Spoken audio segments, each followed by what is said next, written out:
DCL's return to racing unleashed a breathtaking new mix of pilots, race styles and tracks. It also showed X-Blades they could face their toughest title defence yet, because America's Quad Force One and Apex from Denmark have reshaped their teams, especially for this new virtual championship. At the first race weekend in Vaduz, Liechtenstein, Quad Force One made a stunning return to form, reaching both grand finals. In the first on Saturday, Alex Campbell led the Americans into a 4-2 lead at the pilot changeover. Not even Min Chan Kim on his debut for X-Blades had an answer. But the four-time champion Luke Bannister and 14-year-old Ashton Gamble hunted down their opponents, reeling off 4 heat wins for a famous 9-7 victory. When I heard I have another chance to go back to DCL, I was above and beyond happy, and I trained every day just to make sure I could secure a spot in DCL. Race 2 continued the pattern. X-Blades and Quad Force One, unstoppable on their way to another head-to-head showdown. X-Blades led 5-2 at the changeover and were still ahead with 1 heat remaining. Quad Force One would continue their 100% losing streak against the British team unless Pavel Lashak and Colby Katola finished first and second.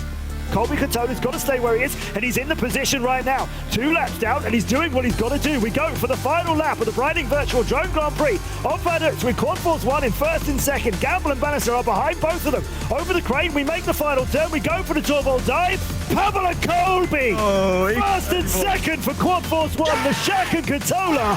2 points for Quad Force One. They get it. This is do or die. If I don't perform here, I'm probably not going to race again for the team this season.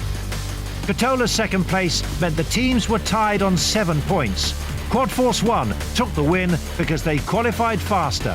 We've never beaten them in a final. You know, we've always come so close. I think in 2018, we made it to 9 out of 13 finals and shared the majority of those with X-Blades. And a lot of times where we were so close, but they ended up pulling it out. And you know, we just think about that every time we race now. Every time we go on to practice, we think about how bad that hurt in that moment. And we just try even harder to make sure that doesn't happen. And I couldn't be any more proud of how it's going this year. 1 win each meant the top 2 were locked on the same number of points. Apex were third after a double defeat by X-Blades in the semi-finals. Falcons, formerly known as Veloce, and Raiden each won and lost a quarter-final. It meant Raiden had their first point since 2018. For the next event in Proptown, USA, DCL's first purpose-built virtual city, the competition was just as fierce. This time Apex took the fight to X-Blades until the very last heat of the day in both races. Looks like Klein is battling with Kim for the lead. On Saturday, they were tied at 6-all in the grand final, so winner would take all. And 14-year-old American Ashton Gamble lived up to his name. Gamble or Holden go for the finish gate. All the pressure's on, but that's my favorite thing when it's like all the pressure, all or nothing. It's neck and neck, you know, it's just you see all the quads together pretty much. And my team just like, go faster! And sure enough, we made it happen. Along with teammates Min Chan Kim, Kilian Rousseau and Owen Knight on his debut, Gamble secured X-Blades' second win in 3 races in 2020. They'd already underlined their quality in the semi-finals, where they crushed joint title leaders Quad Force One 11-4. But in Sunday's race over 2 new tracks, Apex responded with a whirlwind attack on DCL's champion team and scored a brilliant last-gasp victory. After Andreas Klein and Geordie Peak made their intentions clear by finishing first and second in the opening heat, Min Chan Kim, the track record holder, and Kilian Rousseau hit back to give X-Blades a 5-3 lead at the pilot changeover. It looked all over for Apex when Luke Bannister and Ashton Gamble came home first and second to make it 7-3. Enter Thomas Peterson, playing a captain's role for Apex to win 5 heats in a row.